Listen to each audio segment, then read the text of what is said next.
अरविंद सिंह और अंजलि सिंह हमारे साथ, हमारे दोनों संवाददाता जुड़े हुए हैं। अरविंद सिंह, कोर्ट ऑर्डर कब तक पढ़ने को मिल सकता है जिससे पता चले कि आधार क्या रहा जमानत का? देखिए, अभी कुछ देर बाद जो लिखित आदेश है उसके आने की उम्मीद है, और जिस तरीके से विस्तार से जी रही हुई हैं अनुराग इस पूरे मामले को लेकर के, तो लिखित आदेश हो सकता है कि थोड़ा सा वक्त लग जाए लिखित आदेश आने में, क्योंकि कोर्ट में जो ऑपरेटिव पार्ट पढ़ा गया है उसमें सिर्फ एक लाइन जज ने बोली है, और उसमें उन्होंने कहा कि हम अरविंद केजरीवाल को जमानत देने जा रहे हैं। लेकिन अपने आप में निश्चित तौर पर ये एक बड़ी राहत है अरविंद केजरीवाल के लिए, नियमित जमानत उनको मिली है। और एक और महत्वपूर्ण बात कि जैसे ही कोर्ट ने यह आदेश पढ़ा,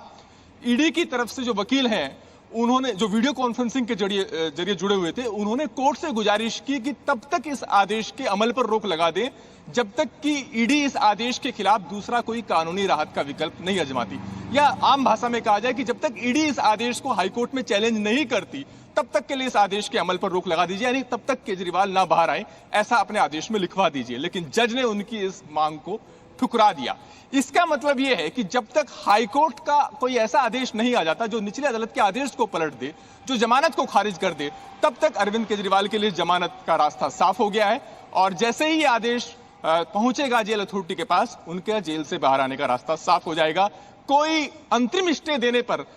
इस आदेश के अमल को लेकर के उसको राउज एवेन्यू कोर्ट ने मना कर दिया है। यानी अरविंद, आप इस तरफ भी इशारा कर रहे हैं कि ईडी हाईकोर्ट में अब बहुत जल्द इस जमानत के खिलाफ याचिका दायर करेगी?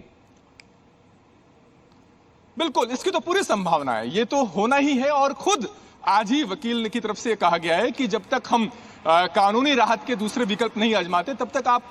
इस आदेश के अमल पर रोक लगा दे। तो इसका मतलब साफ है कि ईडी इस आदेश के खिलाफ हाईकोर्ट जाएगी और हाईकोर्ट से गुजारिश करेगी कि वो अरविंद केजरीवाल की जमानत खारिज कर दे और निचली अदालत के आदेश को पलट दे। लेकिन अरविंद, इसका ये मतलब भी क्या निकाला जा सकता है कि ईडी अपना पक्ष मजबूती से रख नहीं पाई, इसीलिए अरविंद केजरीवाल को यह जमानत मिली है?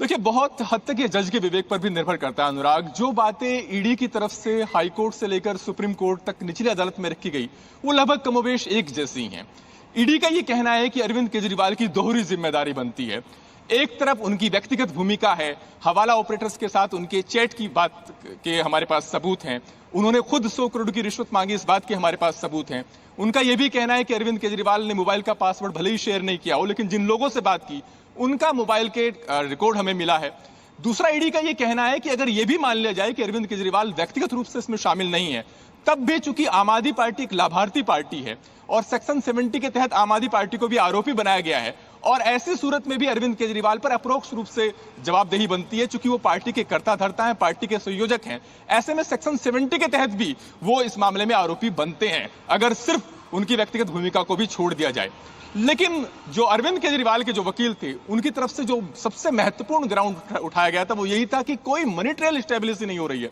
कोई ऐसा पुख्ता सबूत ही नहीं है जिसके जरिए इस बात की तस्दीक हो सके कि 100 करोड़ की रिश्वत मिली या 45 करोड़ रुपए गोवा में चुनाव प्रचार में खर्च किए गए हों। और ईडी की जो दलीलें हैं वो कल्पनाओं पर आधारित हैं, ऐसा अरविंद केजरीवाल के वकील की तरफ से कहा गया। यह भी कहा गया कि जो लोगों के बयान पर ये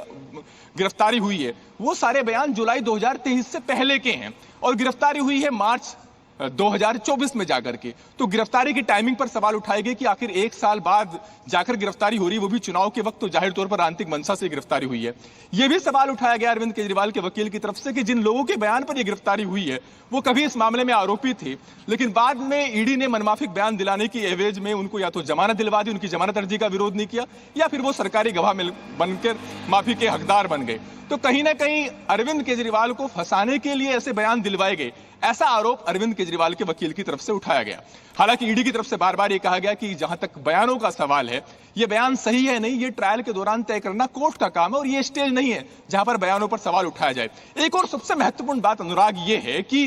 पीएमएलए का जो सेक्शन 45 है उसके तहत जमानत की दोहरी शर्तों का प्रावधान है, और